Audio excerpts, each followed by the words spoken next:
Saudações, Dux e Duquesas Tricolores. Aqui quem fala é Duque Tricolor. Para mais essa análise da análise do GE, falando sobre o jogo contra o Sport Cristal. Então, sente numa poltrona ou no sofá, deite na cama, relaxe, me escute e entre no meu divã, vamos falar sobre. Vamos começar então a análise. E eu sempre trago, né, essas análises para realmente tentar pensar e rever justamente se o que eu farei está certo ou está errado. Vamos lá. Análise. Com 21 finalizações e 11 chances de gol, Fluminense se impõe e vem forte na Libertadores. Calma.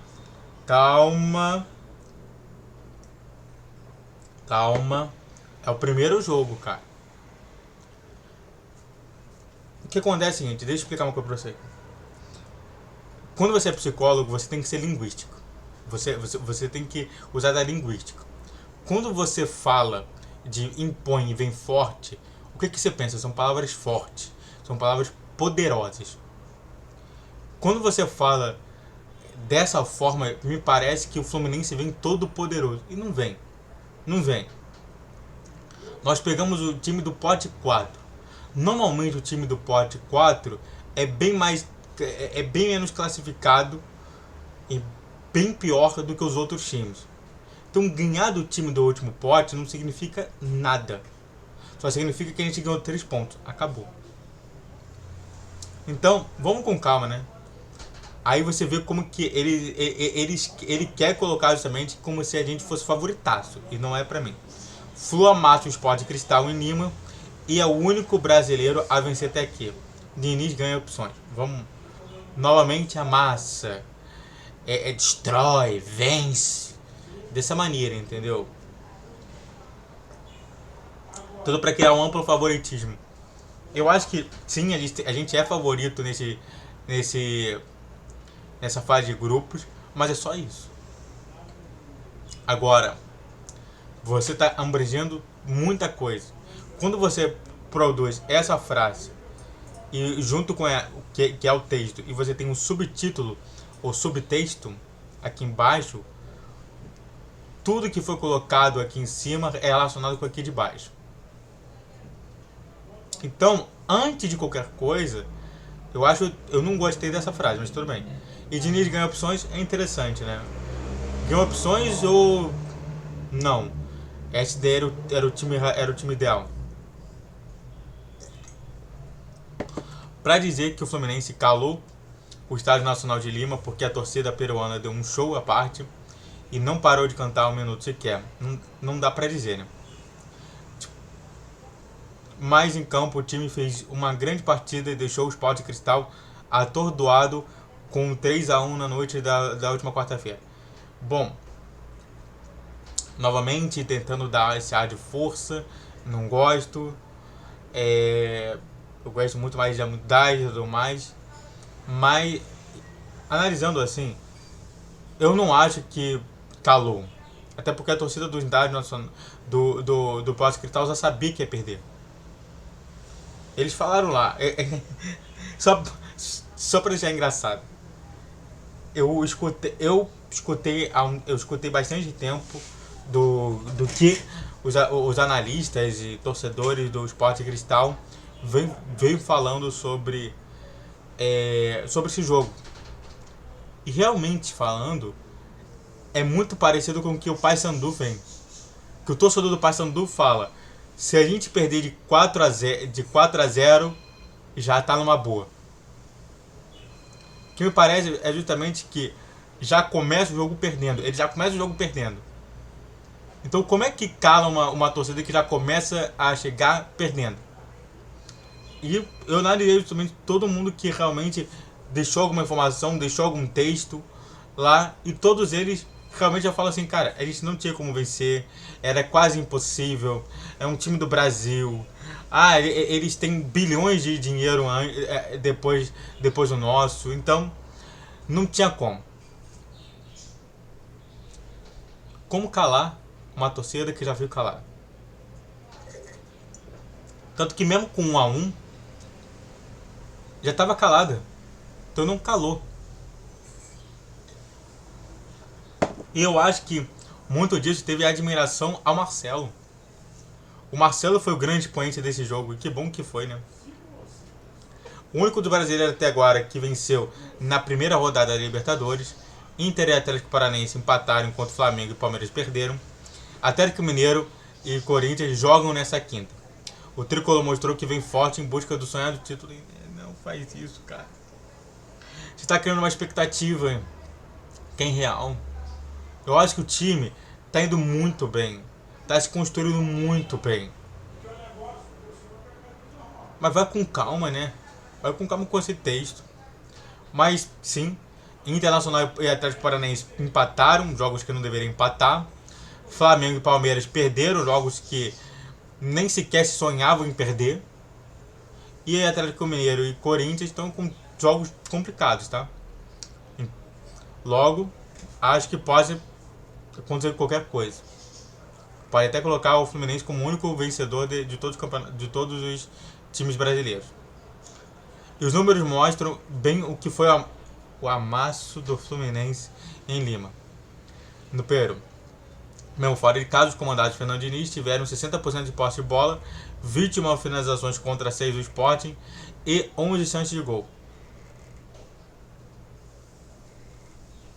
O que eu falo é o seguinte: cada time tem uma estrutura de jogar. E sinceramente, me parece que ele não sabe como é que é o time do Sport Cristal. O Sport Cristal é isso. É um time que deixa muito jogar. É um time que quer fazer o gol em 3 ou 4 passes, no máximo. A análise que eu fiz dos outros jogos e eu fiz desse jogo é a mesma coisa. Eu não vi nada de diferente. Então não foi que eles foram pressionados e mudou completamente alguma coisa. Não. Eles jogam assim. Eles querem fazer o gol no máximo 3, 4, estourando 5 passes. Se não der pra fazer isso, entrega a bola. Isso não significa dominância. Significa estrutura de time, base de time. Deixa eu ver como que tá aqui. Tá, tem bastante coisa ainda, tem bastante texto, beleza. É que eu não leio antes, só pra gente comentar.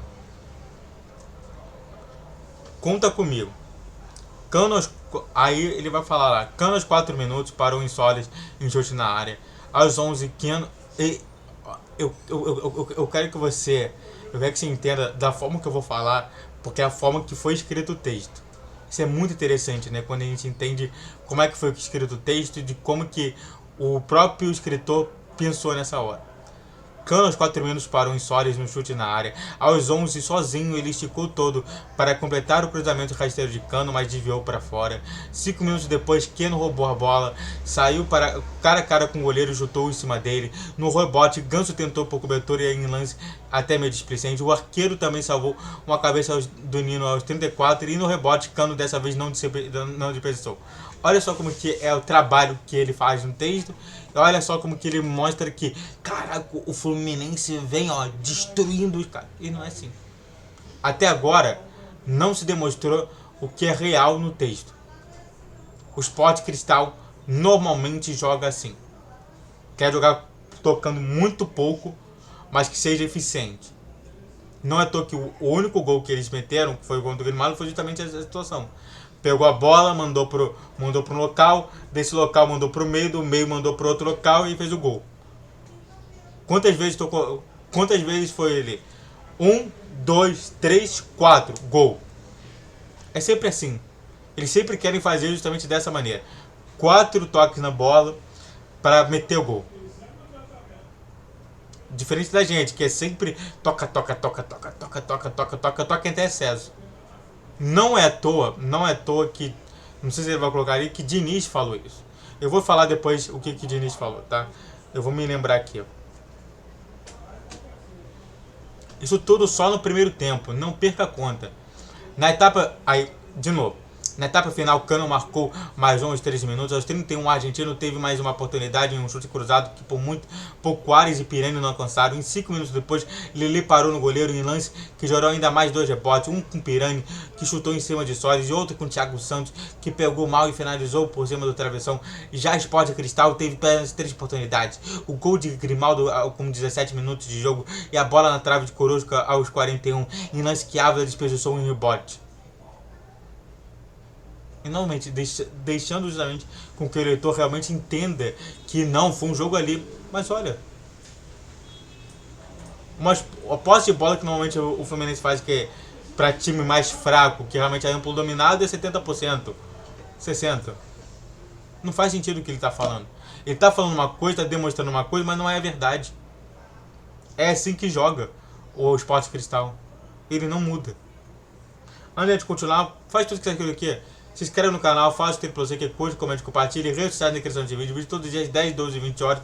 Clique na tela e salta o tricolor. E só bora pra falar mais. Só pra você ver como que é a situação, né? Eu tento falar rápido, por exemplo, tudo que tá escrito aqui, para você não precisar realmente perder tempo. Porque é chato. Amplo domínio não foi uma atuação perfeita, porque o Fluminense sentiu o gol sofrido quando já era superior no jogo e viveu um pequeno momento de estabilidade no primeiro tempo. Não foi estabilidade. E o lance parecia replay do primeiro gol sofrido na final contra o Flamengo. A jogada foi pela direita, foi pela direita, foi pro meio e terminou na esquerda com o ala adversário, nesse caso foi o atacante adversário, pisando na área nas costas de Samuel Xavier. Espaço é algo que Diniz ainda precisa corrigir. E realmente precisa corrigir mesmo. Mas os tricolores foram dormir felizes. Após ter feito a obrigação. Obrigação de...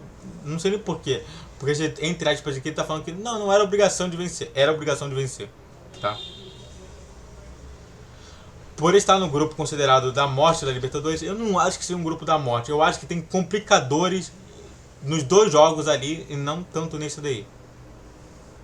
Altitude e ser o River Plate. O Fluminense calcula que 3 vitórias em casa, mais alguns pontos fora, mais um, pode garantir a classificação para as oitavas de final.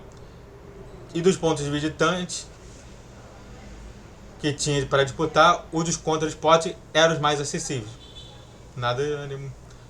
Isso porque a Strong joga na temida de 3.625 metros acima do nível do mar. E o River Plate, além da tradição, conta com o maior estádio da América do Sul e uma torcida que faz pressão. Tá bom. E aí ele fala sobre as ganhar opções, né? Talvez tão importante quanto o placar que deixa o Fluminense líder na primeira rodada do grupo D foi o número de opções que Diniz ganhou nessa partida. Alexander no meio, que pra mim não é opção, mas já tinha essa realidade há muito tempo. Por exemplo, o garoto funcionou bem, combateu e apareceu no ataque com alguns bons passes. Por quê? Porque ele joga mais no meio. Diversas vezes ele realmente se sente acuado na lateral. Mas Vitor Mendes entrou muito bem, não só pelo gol, mas mostrou-se seguro mesmo após tanto tempo jogar. Cara, o Vitor Mendes já era um bom jogador. Eu já falei isso diversas vezes. Eu fico chateado quando o Diniz não olha uma coisa que eu olho simples. Vitor Mendes era para ser titular. Claro, uma situação que a gente pode falar é o seguinte: o Vitor Mendes, ele é muito mais um reserva do Nino, é por isso que a gente não pode ter justamente esses 2 jogadores. Mas, cara, às vezes é bom sempre tentar uma coisa que seja inédita. E Marcelo, mesmo ainda longe de estar 100% fisicamente, mostrou que sabe o que fazer com a bola, que tacar de sinuca na bola para a área no segundo gol e que já pode tomar conta da lateral esquerda há muito tempo. Cara, o Marcelo é o melhor lateral esquerdo do século XXI. É o cara que mais ganhou título. Se você pegar todos os jogadores hoje no mundo inteiro, nenhum deles ganha no número de títulos do Marcelo. Não é todos juntos, mas sim separadamente. Cristiano Ronaldo não tem mais título do que Marcelo. Messi também não tem. Neymar também não tem. Mbappé, você pode pegar qualquer jogador. Buffon não tem. Não tem nenhum jogador que seja velho ou mais jovem que realmente é ganhando maior do que ele. E aí faz isso? Precisa? Todo mundo querendo ver o Marcelo para entrar no jogo na final e você não fez isso? Então pra que você serve o Marcelo? Para nada. Com a vitória por 3-1, o Fluminense assume a liderança do temido grupo D. Temido. Força. Comemos 3 pontos, saldo strongest, mas com a vantagem de critérios de empates do gol fora de casa. Claro, a gente tem também questões de cartão amarelo, e aí isso depende muito. Mesmo com o voo fretado, os jogadores dormiram em Lima e retomam ao Rio de Janeiro nesta quinta-feira. A delegação tricolor deixará a capital peruana no início da tarde e chegará na noite do Brasil. Eu acho que é para descansar, para realmente tirar um pouquinho essa tensão. Eu gostei porque você sai um pouco do Rio e do Brasil, que deixa mais tenso ainda. Pelo Libertadores, o Flu só volta a campo no próximo dia 18. Ou seja, aqui eu tô lendo dia 6, 12 dias. Quando eu tiver isso aqui no ar, vai ser dia 9 ou dia 10, 8 dias, tá bom. Mas antes, a equipe tem pela frente o segundo dia de jogou pela Campeonato Carioca e o elenco se representa na sexta no CT Carlos Castilho, só para dar uma treinadinha e ver o que a gente pode fazer. E bom, o que o Diniz falou? Só para a gente terminar isso aqui. O Diniz falou que a gente precisava de eficiência. Se eles estavam trabalhando com eficiência, a gente também tinha que trabalhar com eficiência. E não foi à toa que quando foi mais eficiente, ganhou o jogo. Olha só como que às vezes o que ele fala que é uma coisa simples também para mim e uma coisa simples para qualquer um. Às vezes o simples é o complexo para alguns. Muito obrigado a todos que assistiram, eu fico por aqui. Se inscreva no canal, faça o que você quer, curte, comente, compartilhe, redes sociais na questão de vídeo todos os dias 10, 12, 20 horas. Pique na tela e saudações tricolores.